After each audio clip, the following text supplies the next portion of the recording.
There was another thing that was interesting yesterday. Could we see this Saudi piece that you picked out, Katie? That was insane. Yeah, I thought this was kind of fascinating. So this is Face the Nation. So let's take a listen. Welcome back to Face the Nation. Late last night, the FBI released a newly declassified document related to the investigation of the 9/11 terror attacks, outlining contacts that hijackers had with Saudi associates here in the U.S. It did not include any evidence that the Saudi government was complicit. Holly Williams is in Riyadh with a look at how that country is fighting against extremism. This piece is amazing. At Al Haya prison, Saudi Arabia claims it's reforming convicted terrorists with music. Look at the happy prisoners. This is your coffee shop. Yep, exactly. And even a coffee shop the prisoners run themselves. I want to go to prison. Our guide was an inmate, Yasser Essam Hamdi, born a U.S. citizen to Saudi parents in Baton Rouge, Louisiana. I was there for 5 years, and it was very nice. It was a very nice experience. Bizarrely, many inmates wore business suits during our visit, and others filmed us, they said, for the prison's TV station. Saudi officials accompanied us at all times and denied allegations of torture at the facility. After growing up mainly in Saudi Arabia, Hamdi told us there's no torture. We just play a lot of pool. Train with the Taliban just before the 9/11 attacks. I watch action movies a lot, and I wanted to have. I want to try doing stuff like that. He was captured, held in Guantanamo Bay and then U.S. military prisons before agreeing to give up his American citizenship and returning to Saudi Arabia a free man. He was later arrested by Saudi authorities. This is what you call a journalistically balanced piece, I didn't try to speak about it a lot. Hard-hitting, Okay. investigative. But talking and stuff like that. Who's the reporter here again? I came back. I don't to know. prison. But Hamdi and several other prisoners were happy to describe their upbringing in an ultra-conservative, closed-off kingdom exposed to religious fundamentalism. If you weren't looking for extremism, if you weren't looking for fundamentalism. Exactly. You can find them. Exactly. You can find them. You can learn from them, and they will misguide you. The same factors helped Where do you think you could learn from them? Maybe from September 11th hijackers who were Saudi citizens, according to some. And Saudi Arabia What do you mean, according to some? for being slow to fix the problem. Now Saudi Arabia says it's reforming. Extremist preaching's been banned. Women have greater freedom than ever before, including Look at how happy they the are. right to drive. And school textbooks that once justified violence against non-Muslims have been rewritten. As Saudi Arabia tries to rehabilitate its image and stamped out extremism, Yasser Essam Hamdi told us he's also been successfully reformed. All people do mistakes. I did a mistake. I was an extremist once, but now I am not. The Saudi government has always denied any involvement in the 9/11 attacks. This country has won praise for its efforts to combat terrorism, but is still widely criticized over its human rights record. Margaret. Holly, thank you. Okay. So by the way, people in the comments are saying prisoners learn from prisoners all the time. We're not so much, well, speaking for myself, it's not so much the content of what's happening in these prisons as it is that fact that this is just a total puff piece. I mean, I guess it is interesting what's happening in the prisons too, but what the hell is this? This is and now a word from our sponsors. Well, no, exactly. I mean, I wasn't going to say this outright, but this is advertorial, to the max, right? And everybody knows that countries pour money into every place they can, so that they can get coverage like this. They'll buy ads for things. They'll do sponsorship deals.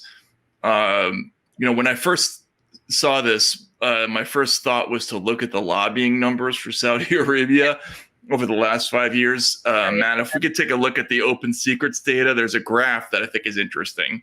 If we could take a look at that. What do you mean, Matt? I thought it was just this is just, inspired by journalistic curiosity, getting to the truth. What does indeed happen in the Saudi jail? Exactly.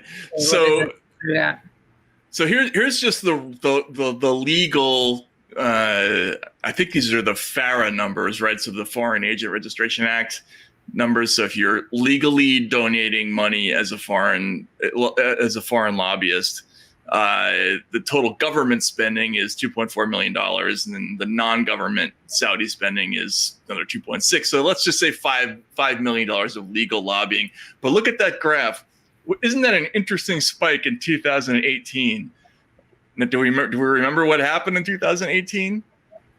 Oh, good times for certain Saudi journalists. Exactly. That's the Khashoggi situation right there. So yeah. Sometimes you have to dismember a journalist, and when you do that, of course, you take a bump. You take a PR bump.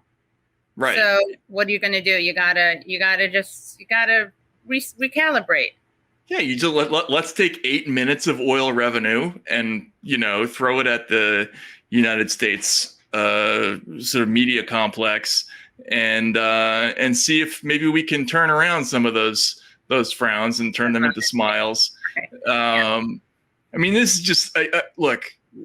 We can't say that this was a bought piece, but it's so shameless. Like what happens with these pieces is typically is that you get an invitation from a government to say, hey, we've really done. Or we really made a lot of changes. Would you like to take a tour of a jail? Would you like to do this or that? And so the journalists will get access to something that's unusual and visually interesting. Right. And so they will go to those places. I mean, I actually acted as a translator for CNN on one of these jaunts once. I went to a prison in Siberia. Fortunately, that was an ethical journalist who ended up turning around and writing about how fucked up the whole thing was, or talking about it. But the basic deal here is so transparent, right? Like on 9/11 of all days. I wonder why. Well, because this report came out, right?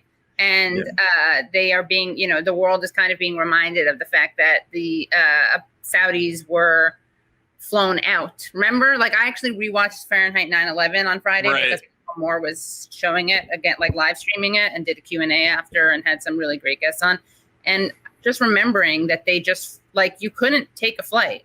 People could not fly. Ricky Martin couldn't fly. But somehow they were able to, I know, right? Somehow they were able to fly out a bunch of bin Ladens, a bunch of people from the House of Saud. Right. Which, I mean, it was kind of incredible.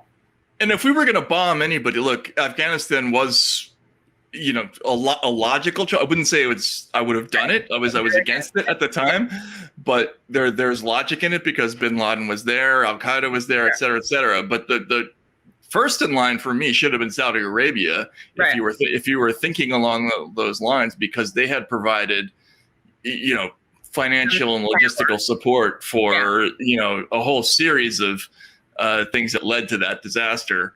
The bodies. The bodies. The bodies. The dudes. Right. Yeah. Right. Yeah, exactly. And so, like. Not that either of us is actually advocating bombing. You may, a trend you may have picked up on if you watch the show more than 5 minutes in, you'll probably get that. Yeah, I think we may be the last people in American media who have a track record dating back to 2001 of not advocating bombing anyone. Yeah. Yeah. Some exes, but like that's different. Right. Yeah, but that was just an unbelievable piece to run, and there have been some others of that ilk in the last 5 years that were just as atrocious, that were about, something terrible happens in terms of atrocities in Yemen, and suddenly there'll be a puff piece about Saudi Arabia, United Arab Emirates, there'll be some human rights concern or something like that, and then suddenly there's a puff piece about the UAE and all the progress they've made.